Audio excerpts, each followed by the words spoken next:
The morning mist rolled over the hills of Greiz, a small town tucked deep within East Germany's quiet valleys.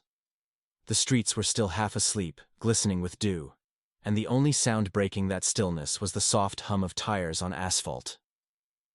A young man in a worn training jersey cut through the fog, his breath forming tiny clouds in the cold air.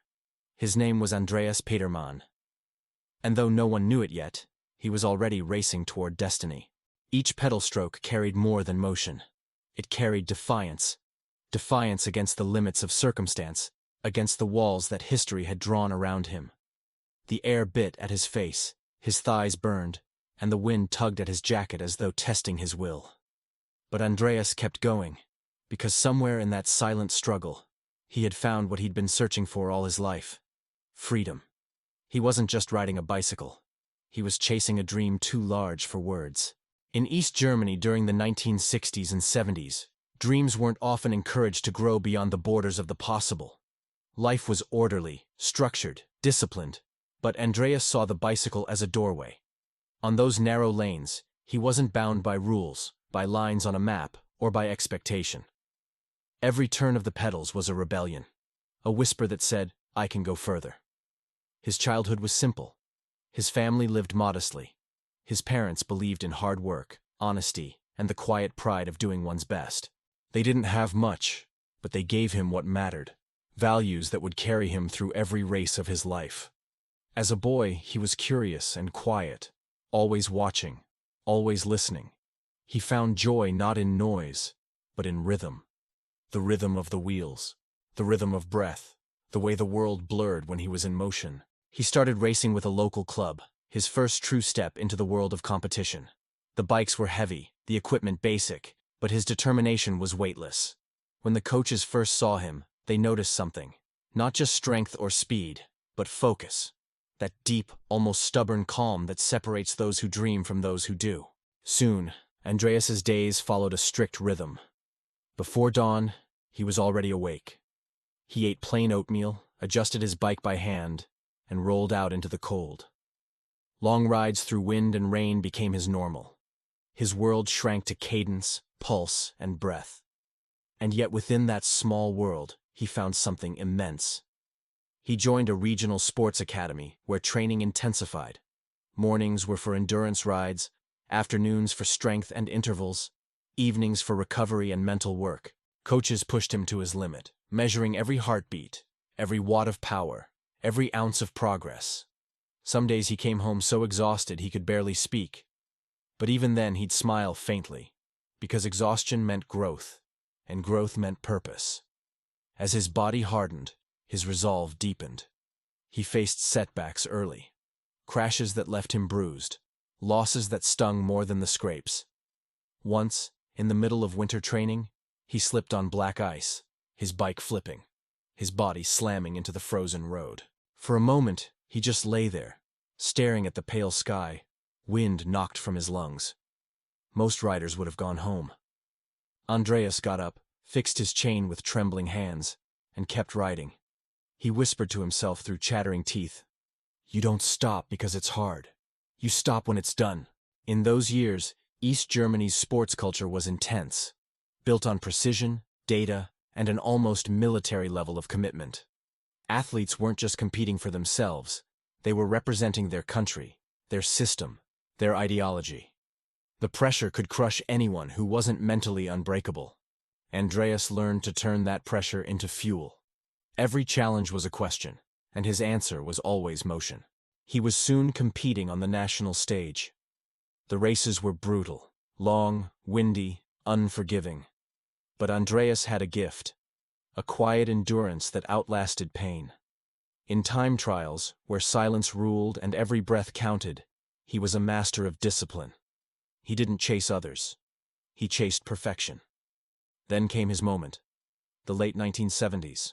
The World Championships. The 100-kilometer team time trial. One of cycling's most demanding tests of unity, power, and faith. 4 riders. 4 hearts, beating as one. The world watched as the East German squad took the line. The air buzzed with tension, the road stretched endlessly before them. Andreas crouched low over his handlebars, feeling the world fade away. "Ready," came the starter's voice. And then, "Go!" They launched forward like an arrow loosed from a bow. Each man locked into rhythm, legs pumping in perfect synchrony, wheels whispering over the tarmac.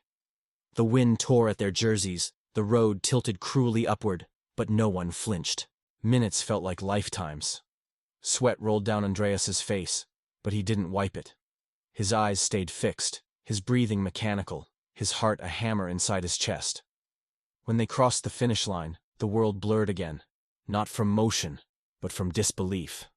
The clock stopped. They had done it. Gold. The East German team were world champions. Andreas stood on the podium, medal around his neck, anthem echoing through the air. For a moment, all the pain, all the sacrifice, all the miles melted into one truth. It was worth it. But he wasn't finished. The next year, he rode in the legendary Peace Race, a brutal multi-stage contest across Eastern Europe, known as the Tour de France of the East. The days were long, the climbs endless, the competition fierce. He rode through crosswinds and storms, through exhaustion so deep it blurred the edges of consciousness. And yet, he endured, finishing near the top, proving that he belonged among the elite. At the 1980 Moscow Olympics, Andreas represented his country once again. The roads were lined with thousands of spectators waving flags, the air heavy with expectation. The start line hummed with tension, the best riders from across the world, each one chasing immortality. The sun beat down, dust rising from the tarmac, and as the peloton thundered forward, Andreas felt that same familiar calm, the silence of absolute focus. Hours later, he crossed the line in the top 10, drained but proud. He didn't need gold that day. He had already won something greater: respect. For years, he continued to compete at the highest levels. He knew the taste of victory, sharp and sweet, and the bitterness of defeat. He faced injuries, the exhaustion of endless travel, and the inner wars that every athlete fights when the body begins to resist the will. But he never let go of his purpose. He told himself again and again, "You're not racing against others. You're racing against yourself." His greatest individual triumph came a few years later, when he claimed victory in a multi-stage race across Morocco. The desert winds were merciless, the heat suffocating, but Andreas thrived in adversity. On the final climb, sweat pouring down his face, his body screaming for rest, he remembered his childhood roads, that little boy in Greiz riding through fog, chasing the horizon. He smiled, gritted his teeth, and sprinted for the line. When he crossed it, he lifted his arms in silent joy. He had conquered not just the road, but himself. As his professional racing years drew to a close, Andreas faced a question that every athlete must one day confront. Who am I when the racing ends? For him, the answer came naturally. He became a teacher, a mentor, a coach. He returned to Leipzig, the heart of East German sports science, and began to study the very thing that had defined his life: performance. Now he wasn't the one on the bike. He was the one watching from the sidelines, stopwatch in hand, eyes sharp, voice calm. Young riders looked to him for guidance, and he gave them what only experience could offer. Pain is temporary, he'd say. Discipline lasts. He trained athletes to believe in precision, patience, and passion. His lessons weren't just about cycling. They were about life. Years later, his reputation as a thoughtful, dedicated coach grew. He helped guide the next generation of cyclists and triathletes, blending science with soul. He often reminded his students that a medal is never the real goal. The real goal is self-mastery, the moment when you discover who you truly are under pressure. Off the track, Andreas lived simply. He enjoyed the quiet life he had once only dreamed of. He spent time with family, found solace in music and books, and occasionally rode his bike along familiar country roads, not to train, but to remember. When he pedaled now, it wasn't for victory. It was gratitude. He once told a young rider during a training camp, "Every time you clip into your pedals, you make a promise to yourself that no matter what happens, you'll finish what you start." Those words carried his essence: humble, relentless, real. There were moments when he missed the roar of the crowd, the chaos of competition. But more often, he felt pride, not for what he had won, but for what he had given back. He had become part of a lineage, an invisible thread connecting past, present, and future champions. Looking back, his story wasn't just about medals or records. It was about transformation. A boy who learned that freedom could be found not in rebellion, but in rhythm.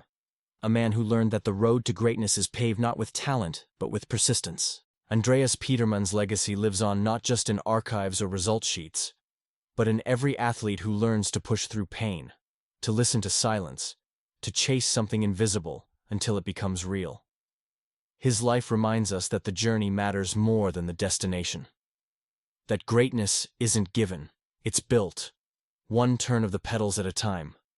So when you hear the whir of wheels on asphalt, when you see a cyclist alone against the wind, think of Andreas. Think of the boy from Greiz who turned discipline into art, who turned a bicycle into a vessel of belief. Because in the end, the greatest victories don't hang from ribbons.